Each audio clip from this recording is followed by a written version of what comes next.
ஓம் சரவண பவ. அன்பர்கள் அனைவருக்கும் வணக்கம். நான் ஆர்த்திய சொர்ணலக்ஷ்மி பேசுகிறேன். இந்த பதிவு ஒரு சிறப்பான பதிவு. புத்தாண்டு பலன்கள்.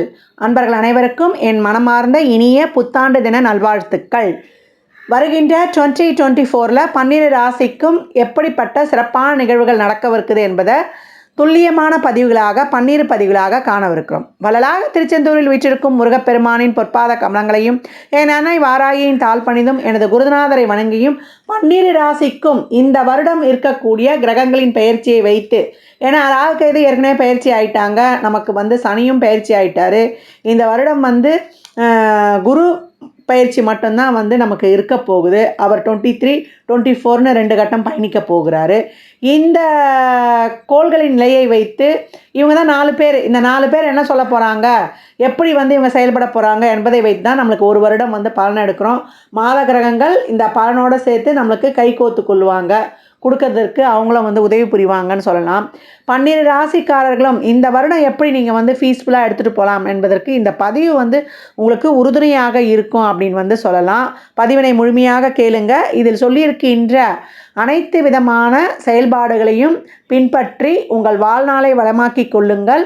12 ராசிக்காரர்களும் இந்த ஆண்டு முழுவதும் மிக சிறப்பான நலங்களையும் வளங்களை பெறுவதற்கும் என் வள்ளலாகிய முருகப்பெருமானை நான் மனதார ரிஷபராசி ரிஷப லக்னத்திற்கான பலன்களை காணவிருக்கிறோம். இந்த 2024 எப்படி இவருக்கு சிறப்பான பலன்களை தரப்போகுதுன்னும் பொழுது, ரிஷபராசியை பொறுத்த வரைக்கும் இந்த வருடம் ரொம்ப சிறப்பான வருடம்னு சொல்லலாம். என்ன பண்ணணும்னா, சோம்பேறித்தனம் மட்டும் வைத்து கொள்ளாமல் அன்றன்றைக்கு செய்ய வேண்டிய காரியங்களை அப்போவே செய்தோன்னா இந்த காலகட்டம் ரொம்ப சிறப்பான பலன்களை பல மடங்கு பெருக்கிக் கொள்ளலாம். கிரக நகர்வுகள்லாம் அவ்வளோ அழகாக இருக்குது.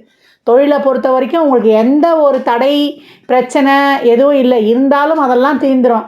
தொழிலில் ஒரு நல்ல முன்னேற்றம், ஒரு தொழில் இருந்தவங்க இன்னும் ஒரு 2-3 தொழில்களை ஆரம்பிப்பது, இல்லை கிளை நிறுவனங்களை உருவாக்குவது, இதெல்லாம் ரொம்ப சிறப்பாக இருக்கும். ஏன்னா உங்களுடைய 9, 10க்குரிய சனி நம்மளுக்கு 10ல் மூலத்திரிகோண பலம் பெற்று, அதுவும் நம்மளுக்கு காற்று ராசியில் அமர்ந்து, அது சூறாவளி காற்று வேறு, அந்த இடத்துல அமர்ந்து வேலையே இல்லைன்றவங்களுக்கு கூட இந்த காலகட்டம் ஒரு தொழில் உண்டு, தொழிலால் ஒரு லாபம் ஒன்று, ஒரு கணிசமான ஒரு பொருளாதார வரவை தருவதற்காக ராகு நம்மளுக்கு 11 என்ற லாபஸ்தானத்தில் அதுவும் சிறப்பாக அமர்ந்திருக்கிறாருன்னு சொல்லலாம். வெளிநாட்டுக்கு போனோம், இல்லை பக்கத்து ஸ்டேட்டுக்காவது போனோம், நீராசியில் இருக்கக்கூடிய ராகு ஒரு கடல் பயணத்தை, கடல் தாண்டி செல்லக்கூடிய ஒரு சிறப்பான நிலையை உருவாக்குவார் அப்படின்னு சொல்லலாம். தொழிலை எதை வேண்டுமானாலும் நீங்கள் செய்யலாம். இந்த வருடம் முழுவதும் தொழிலுக்காக எந்த பிரச்சனையும் கிடையாது. ஒரு புதிய முதலீடு செய்வது, இதற்கெல்லாம் உங்களுடைய ஜாதகத்தில் உங்களுடைய நேரம் இப்போ எப்படி இருக்குன்னு பார்த்துக்கொள்ளுங்க. அதை அறிந்து நீங்கள் தாராளமாக கிளம்புறங்களாம். ஒரு சிலருக்கு அறிவு சார்ந்த தொழிலாக இருந்தாலும், அதிர்ஷ்டத்தை நம்பி செய்யக்கூடிய தொழிலாக இருந்தாலும் ரொம்ப அருமையாகவே இருக்கும் அப்படின்னு சொல்லலாம்.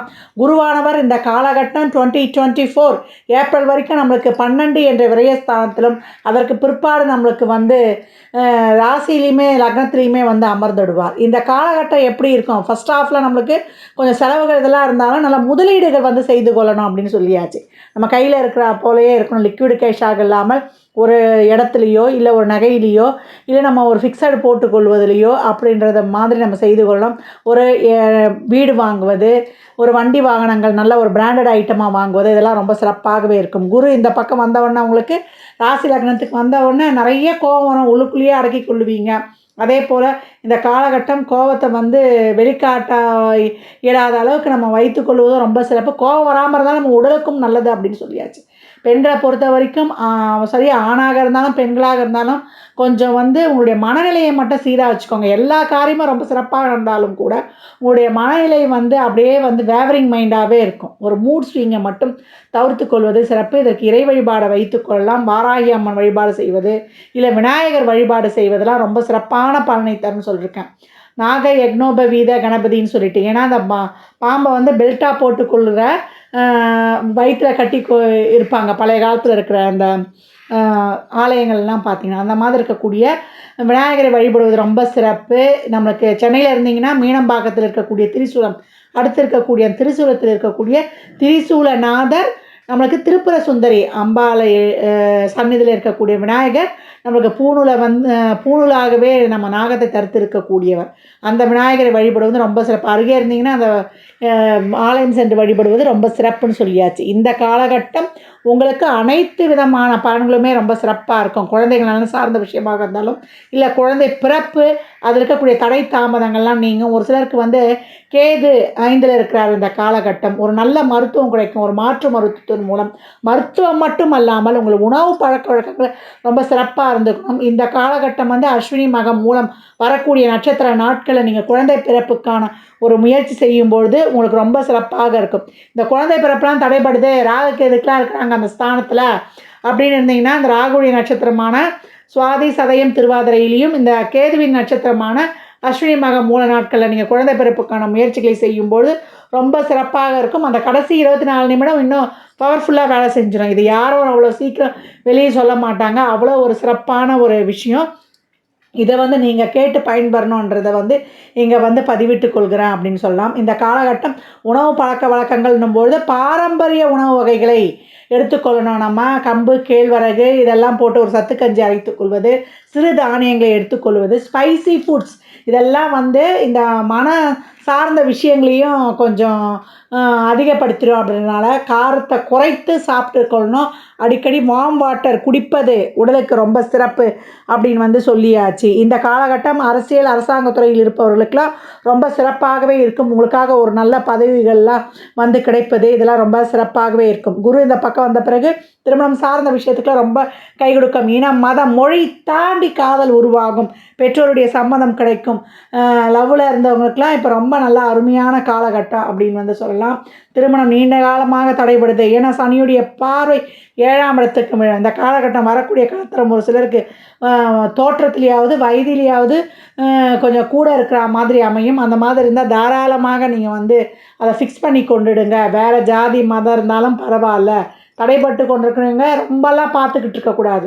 உங்களுக்கு வாழ்க்கைக்கு எது தேவையோ அதை மட்டும் பார்த்து உங்களுடைய வாழ்வை வந்து சிறப்பாக எடுத்துக்கொண்டு வந்துடணும் அப்படின்னு சொல்லியாச்சு. பிஹெச்டி படிப்பு, ஆராய்ச்சி படிப்பு. ஏன்னா ராசி லக்னத்தில் வரக்கூடிய குரு திக்பலம் பெற்றுடுவார். நல்ல மூளை சுறுசுறுப்பாக இருக்கும்னு சொல்லியாச்சு. இந்த சனியுடைய பார்வையும் உங்களுக்கு வந்து 4ஆம் இடத்துக்கு வேணும். ஸோ நல்லா வந்து உங்களுக்கு ஒரு படிப்பாவது, ஒரு நல்ல ஒரு ஆராய்ச்சி கல்வியாவது இதெல்லாம் வந்து நீங்கள் நல்லா வந்து சிறப்பாக எடுத்துக்கொண்டு வந்துடணும். குரு சனியுடைய பார்வை 4ஆம் இடத்துக்கு கிடப்பதனால சுகஸ்தானமும் உங்களுக்கு பெருகும் அப்படின்னு வந்து சொல்லலாம். தாய் வழி உறவு, தந்தை வழி உறவுகளுடன் இந்த கருத்து பிணக்குகள்லாம் நீங்கி இந்த காலகட்டம் ஒரு சிறப்பான பலன்கள் வந்து உங்களுக்கு கிடைக்கும்னு சொல்லியாச்சு. வயதில் மூத்தவங்க இந்த காலகட்டம் வந்து நாங்கள் எங்கள் கெப்பாசிட்டிக்கு ஏற்ற மாதிரி ஒரு தொழில் செய்து வருமானத்தை ஈட்டினோம்னாலும் தாராளமாக செய்யலாம் அப்படின்னு வந்து சொல்லியாச்சு. பெண்மணிகளுக்கு நான் ஏற்கனவே சொன்னது தான். மன அழுத்தமும் ஏற்கனவே 5ல் கேது நம்மளுக்கு இப்போ ராசியிலையும் வந்து குரு வந்ததுனால மன அழுத்தத்திலேருந்து விடுபட்டு கொண்டுடுங்க. ரொம்ப வந்து அன்பை வைத்து அந்த அன்பு திருப்பி நம்மளுக்கு கிடைக்கணும்னு எதிர்பார்க்காதீங்க. இந்த அன்பு சார்ந்த பிரச்சனையெல்லாம் ரொம்ப போய் கிடைக்கல. இந்த பெண்களுக்கு வரக்கூடிய முக்கியமான வியாதிகளுக்கு காரணமே அன்பு தான். ஏன்னா நம்ம சொல்கிறத கேட்குறதுக்கு ஒரு ஆள் இல்லாத போது, நம்மளுடைய அன்பு வந்து செலுத்திட்டு அது திருப்பி கிடைக்காத போது ரொம்ப வெக்ஸ் ஆகக்கூடியவர்கள் இந்த பெண்கள். பெண்கள் வந்து முக்கால்வாசி ஆண்கள் நீங்கள் செய்கிறீங்களோ இல்லையோ, பெண்கள் சொல்வதை காது கொடுத்து கேட்டாலே அவங்களுக்கு பாதி பிரச்சனை தீர்ந்துடும். ஏன்னா அவங்களுடைய இல்லால் சிறப்பாக இருக்கும்பொழுது தான். இந்த ராசியில் உங்களுடைய இல்லால் இருக்கிறா அப்படின்னா கொஞ்சம் கூடுதல் கவனம் எடுத்துக்கொள்ள வேண்டியது கணவர்மார்களுடைய பொறுப்பு அப்படின்னு நீங்கள் உங்களுக்கு அண்டர்லைன் பண்ணிடுறேன் அப்படின்னு சொல்லலாம். தைராய்டு வர்றதுக்கு முதல் பிரச்சனையே இந்த மனம் சார்ந்த பிரச்சனை தான். ஒருத்தர் மேலே அதீத அன்பு வைக்கிறது கூட அது ஒரு என்ன சொல்கிறது, ஒரு தைராய்டை வந்து அதிகப்படுது. தைராய்டு இருக்கும்போது எந்த ஒரு வியாதியும் குணமாகாது. அந்த தைராய்டுக்கான மாத்திரை எடுக்க வேண்டிய சூழ்நிலை ஏற்பட்டுரும். இந்த ரிஷபம் அதை உணர்த்தும் அப்படின்னு சொல்லிடலாம். அதனால் பெண்களுக்கு அதிகப்படியான அன்பை கொடுங்க. இன்னும் ஒரு 45 வயதுக்கு மேலே இருக்கவங்கலாம் இந்த மெனோபாஸ் பீரியடில் வந்துடுவாங்க. அவங்களுக்குலாம் இந்த குடும்பத்துடைய அனுசரணையும் அவருடைய அன்புமே அவங்களுக்கு போதும். பெண்களுக்கு அன்பை காட்டிட்டாலே அவங்களுக்கு முக்கால்வாசி எந்த நோயுமே இருக்காது. ஒரு பெண் இல்லைன்னா அந்த குடும்பம் இல்லைன்னு சொல்லியாச்சு. ரிஷப ராசி லக்னத்தை பொறுத்த வரைக்குமே பெண்களுடைய ஆளுமையும் அவங்களுடைய செயல்பாடும் தான் அங்கே வந்து அதிகமாக இருக்கும். அதனால் பெண்களுக்கு நிறைய முக்கியத்துவம் கொடுக்கும்பொழுது ஆண்களாக இருந்தாலும் சரி உங்களுடைய வாழ்வில் அதிகப்படியான வளர்ச்சி ஏற்படும். ஆண்களாக இருந்தாலும் பெண்களாக இருந்தாலும் பெண்களுக்கு நீங்கள் நிறைய முக்கியத்துவம் கொடுத்து அவங்கக்கிட்ட பிளெஸ்ஸிங்ஸ் வாங்கி கொள்ளும்பொழுது, ஏன்னா நாளுக்குரிய சூரியன் தான் உங்களுக்கு வந்து 6ல் நீசமாகி 12ல் உச்சமாவார். அதனால் ரிஷபராசியை பொறுத்த வரைக்குமே தாயை வணங்கும் பொழுதும் தாயை வந்து அதிக அளவில் பார்த்து கொள்ளும் பொழுதுமே உங்களுக்கு அதிகப்படியான நன்மைகள் ஏற்படும். உங்களுடைய வெற்றிகள் முயற்சி ஆகும். அதே போல் உங்களுக்கு அனைத்து விதமான அயனசயன போகங்களும் கிடைச்சிரும். பெண்கள் விஷயத்தில் நீங்கள் எவ்வளோக்கு எவ்வளோ நிறைய வந்து ஃப்ளெக்சிபிளாக இருக்கிறீங்களோ, ஆண்களுக்கு சொல்கிறேன், இருக்கும்பொழுது உங்களுக்கு அதிகப்படியான தன வருவாயிலேருந்து பண வருவாயிலேருந்து உங்களுடைய சுகஸ்தானமும் உங்களுக்கு ரொம்ப சிறப்பாக இருக்கும் அப்படின்னு வந்து சொல்லலாம். இந்த காலகட்டத்தை பொறுத்த வரைக்கும் ரிஷப ராசிக்கு நல்ல வருமானம், லாபம், தொழிலில் இருக்கிறது. அதே போல் மாணவர்களுக்கு இந்த காலகட்டம் நல்ல படிப்பு, உங்களுடைய லட்சியங்களை, உங்களுடைய எண்ணங்களை வெளிநாட்டு கல்வியிலிருந்து ரொம்ப சிறப்பாக நிறைவேற்றக்கூடிய வாய்ப்பு, எண்ணிய எண்ணங்களை எண்ணியவாறே செயல்படுத்துவீங்க. பெண்கள் மட்டும் தார்மீக வழியில் நெறி தவறாமல் நடக்கும்பொழுது இந்த லக்னத்தில் வரக்கூடிய குருவை உங்களை ஒன்றும் டிஸ்டர்ப் பண்ண போகிறதில்ல. இல்லை ஒரு தசாபுத்திலாம் சிறப்பாக இல்லைன்னா உடல்நிலையில் கவனம் எடுத்துக்கோங்க. உணவு பழக்க வழக்கங்களை ஏற்கனவே சொன்ன மாதிரி கவனம் எடுத்துக்கொள்வது, அதை எடுத்துக்கொண்டீங்கன்னா எல்லா வித பிரச்சனைகளையும் உங்களுக்கு நீக்கி கொடுத்துரும். மனம் சார்ந்த பிரச்சனைகளாக இருந்தாலும் சரி, உடல் சார்ந்த பிரச்சனைகளாக இருந்தாலும் சரி, இந்த காலகட்டம் ரொம்ப சிறப்பாக இருக்கும். ஏற்கனவே சொன்ன மாதிரி தான், மனித முகமில்லா தெய்வங்களை யார் யாருக்கு எந்தெந்த தெய்வம் வழிபட முடியுதோ தாராளமாக வழிபடுங்க. அதை தாண்டி என் வள்ளலை வழிபடணும், தம்பதி சமேதராக இருக்கக்கூடிய முருகனை வழிபடுவது ரொம்ப சிறப்பு. இந்த காலகட்டம் நீங்கள் வழிபட வேண்டிய தெய்வம் பலன்களை ரெட்டிப்பாக்கிக் கொள்வதற்கு பழனிமலை முருகனை வழிபடுவது ரொம்ப சிறப்பு. உங்களை பொறுத்த வரைக்கும் 7-12க்குரியவர். சமுதாயத்தில் நல்ல மதிப்பு, மரியாதை, பேர், புகழ் இதையும் கொடுத்துருவார். உங்களுக்கு நல்ல மங்களகரமான நிகழ்ச்சிகளையும் நடக்க வச்சிருவார். திருமணத்துக்கான விஷயங்கள், குழந்தை பிறப்புக்கான விஷயங்கள், இதெல்லாம் உங்களுக்கு வந்து ஏப்ரல் மாதத்துக்கு மேலே ரொம்ப சிறப்பாக இருந்துடும். உங்கள் குலதெய்வத்தை இந்த காலகட்டம் சென்று வழிபடுவது ரொம்ப சிறப்பு. எந்த கிரக பயிற்சி நடக்கும் பொழுதும், இந்த வருடத்தை பொறுத்த வரைக்கும் சனி பயிற்சியும் நமக்கு ராகு கேது பயிற்சியே கிடையாது. எல்லாம் இப்போ தான் டிரான்சிட்டில் பயிற்சி ஆகிருக்கிறாங்க. இன்னும் வாக்கியப்படி பார்த்தீங்கன்னா உங்களுக்கு சனி வந்து டிசம்பரில் வந்து உங்களுக்கு பயிற்சி ஆகிடுவார். அப்படி இருக்கிற காலகட்டத்தில், ஏன்னா கோயிலெல்லாம் நம்ம அப்போ தானே வந்து ஒரு முறையாக எடுத்து சொல்கிறோம். ஏற்கனவே சனி ஜனவரி மாதமே பயிற்சி ஆகிட்டார் திருக்கணித முறைப்படி. இருந்தாலுமே இந்த காலகட்டம் குரு பயிற்சி மட்டும்தான். அந்த குரு உங்களுக்கு ராசிக்கு வந்து அமர்ந்த உடனே ஒரு சில என்ன சொல்கிறது, நம்ம ஒரு இந்த மூட் ஸ்விங்கை மட்டும் நம்ம தவிர்த்து கொள்ளணும். ரொம்ப கொஞ்சம் ஒரு பிடிவாதத்தெல்லாம் தவிர்த்து கொண்டு அனைவரையும் கொஞ்சம் அரவணைத்து செல்லும்பொழுது மட்டும் நம்ம மனநிலை அந்த மாதிரி ஏற்றுக்கணும். எல்லாம் இருந்தாலுமே ஒரு டிப்ரெஷன் வரும். இது என்ன தான் டிப்ரெஷனே நம்மளால் வந்து அறிந்து கொள்ள முடியாது. இந்த 5 இருக்க கேது இதை செய்யவும் செய்வார். அதற்காக இந்த காலகட்டம் நிறைய தான தர்மங்கள் பண்ணுங்கள். பெற்றவர்களிடம் பிளெஸ்ஸிங்ஸ் வாங்கிக்கோங்க. சூரிய வழிபாடு பண்ணுங்கள். சூரியனை வழிபட உங்களுக்கு அபிரிமிதமான பலன்கள் நடைபெறும். திங்கட்கிழமை தோறும் நீங்கள் மௌன விரதம் இருக்கலாம். இல்லை ராகு காலத்தில் வெள்ளிக்கிழமையில், செவ்வாய்க்கிழமையில் 4 to 6, வெள்ளிக்கிழமை 11 to 12 அமைதியாக இருந்து ராகு காலத்தில் கடைசி 24 மணி நேரம் தீபம் ஏற்றி வழிபடும்பொழுது 11 இருக்கிற ராகு பலவித நன்மைகளையும் செய்வார். அதிகப்படியான லாபத்தை எடுத்துக்கொண்டு வந்துடுவார். இந்த காலகட்டம் முகம் தெரியாத நபர்களிடம் கவர்ச்சிகரமான பேச்சுக்களை நம்பி உங்கள் பணத்தை எங்கேயும் கொடுத்து ஏமாந்துடாதீங்க. ஏன்னா இந்த 12 குரு இருக்கும்பொழுது குரு பணத்திற்கு உரியவர். உங்களை பொறுத்தவரைக்கும் 8-11க்குரியவர் அல்லவா. இந்த 6-8-12க்கெலாம் குரு வரும்போது நம்ம பணத்தை யாருக்கிட்டையாவது கொடுத்து பெரிய முதலீடு செய்து ஏமாந்து போகக்கூடிய வாய்ப்பும் இருக்கும். அதனால் யாருன்னா புகழ்ந்து பேசிட்டாலோ, அடுத்து நம்ம ராசி லக்னத்துக்கு வந்துடுவார். யாராவது புகழ்ந்து பேசிட்டா அவங்கள போல் யாரும் இல்லைன்ட்டா இந்த காலகட்டம் ஏமாந்து பொருளை கொடுத்து இழந்து விடுவோம்னு சொல்லியாச்சு. பெண்களாக இருக்கும்போது உறவுகள் விஷயத்துலேயும் கூடுதல் கவனமாக இருக்கணும். நம்மளை புகழ்ந்து பேசுகிறாங்க செய்கிறாங்கன்ட்டு தேவையில்லாத முகம் தெரியாத நபர்களிடம் கூடுதலாக பழகி தேவையில்லாத பிரச்சனைகளை மாட்டிக்கொள்ளக்கூடாது. 4-8-12 ஒரு கிரகம் இருந்து தசை நடத்தும்போது இந்த வித பிரச்சனைகளும் பெண்மணிகளுக்கு வரும். சிறு குழந்தையாக இருந்தால் குழந்தைகளை கண்ணும் கருத்துமாக பார்த்துக்கொள்ளணும். இந்த சைல்டு அப்யூஸில் வரதுக்கு வாய்ப்பு இருக்குது. இதே வயதுக்கு வந்த பிள்ளைகளாக இருந்தால் அவங்க நண்பர்கள் அவங்க ஃபோன் பேசுகிற விஷயங்களை ரொம்ப கவனமாக இருக்கணும் அப்படின்னு சொல்லியாச்சு. மற்றபடி இந்த ராகுகேது பயிற்சி ரிஷபராசியை பொறுத்த வரைக்கும் ரொம்ப அருமையான பயிற்சி. அது பொருளாதாரமாக இருந்தாலும், சுப நிகழ்வுகளாக இருந்தாலும், ஒரு ஆடம்பர அத்தியாவசிய பொருட்கள் சேர்க்கையாக இருந்தாலும், உடல்நிலையில் ஒரு குறைபாடு இருந்தாலும், நம்மளுக்கு இந்த காலகட்டம் வேற்று மருத்துவம், பாரம்பரிய மருத்துவம் மூலம் ஒரு நல்ல ஒரு பலன் கிடைத்து ஒரு நோய் ஏற்பட்டாலும் அதற்கான ஒரு சிறப்பான தீர்வு கிடைக்கும் அப்படின்னு வந்து சொல்லலாம். இந்த பலன்கள்லாம் கோள்களின் கோச்சார நகர்வை வைத்து சொல்லப்பட்டிருக்கு. உங்கள் சுய ஜாதகத்தில் இப்போ என்ன தசாபுத்தி நடக்குது, அது எதற்காக ஊக்கப்படுத்துது, உங்களுக்கு திருமணம், குழந்தை பாக்கியம் போன்ற செயல்பாடுகளுக்காக ஊக்கமளிக்கிறா, இல்லை பொருளாதாரத்தில் நீங்கள் நிறைய முன்னேற்றம் அடைய போகிறீங்களா என்பதெல்லாம் உங்கள் சுய ஜாதகத்தை ஆய்வு செய்வதன் மூலமே நாம் தெளிவாக அறிந்து கொள்ள முடியும். சாத்வீக பரிகாரமாக ஏற்கனவே ரிஷபராசி சொல்லியிருக்கேன். வீட்டில் வந்தவங்கள முதல்ல சாப்பிட்டியான்னு கேட்கணும்னு சொல்லியிருக்கேன். நிறைய அன்னதானம் பண்ணும்பொழுது உங்கள் கர்மாக்கள் நீங்குவதுன்னா உங்களுக்கு 10ஆம் அதிபதியாகவும் ஆகிட்டார். 9-10 கூடியவரே சனி. தர்ம கர்மாதிக்கு உரியவர்.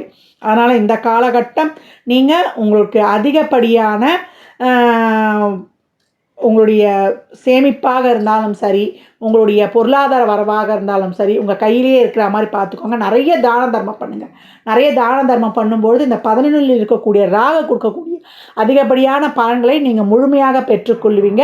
உங்களுக்கு குலதெய்வத்துடைய அருளும், உங்களுக்கு சமூகத்தில் ஒரு நல்ல மதிப்பு, பேர்ப்புகள், அங்கீகாரமும், ஒரு சிறப்பான பாக்கியமும் கிடைக்க காத்து கொண்டிருக்கிறது இந்த 2024.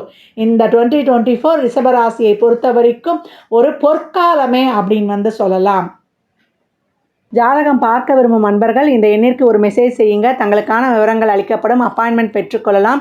ஜாதகம் சிறந்த முறையில் கணித்து பார்த்து தரப்படும். வாஸ்துப்படி வீடு கட்ட பிளான்கள் போட்டு தரப்படும். வாஸ்து பார்த்து தரப்படும். நியூமராலஜி படி பிறந்த குழந்தைகளுக்கு பெயர் வைத்து கொள்ளலாம். உங்கள் தொழிற்சாலை நிறுவனங்களுக்கும் பெயர் வைத்து உங்கள் வாழ்வை வளமாக்கிக் கொள்ளலாம். சுபமுகூர்த்த நாட்கள் குறித்து தரப்படும். அவரவர் சேவைக்குண்டான கட்டணத்தை செலுத்தி சிறப்பான சேவைகளை பெற்று வாழ்வை வளமாக்கிக் கொள்ளுங்கள். மற்றும் ஒரு சிறப்பான பதிவில் சந்திக்கும் வரை தங்களிடமிருந்து விடைபெற்றுக் கொள்வது ஆதித்ய சொர்ணலக்ஷ்மி. மிக்க நன்றிகள். நற்பவி நற்செழி. வாழ்க வளமுடன், வாழ்க வளத்துடன், வாழ்க நிறைவுடன்.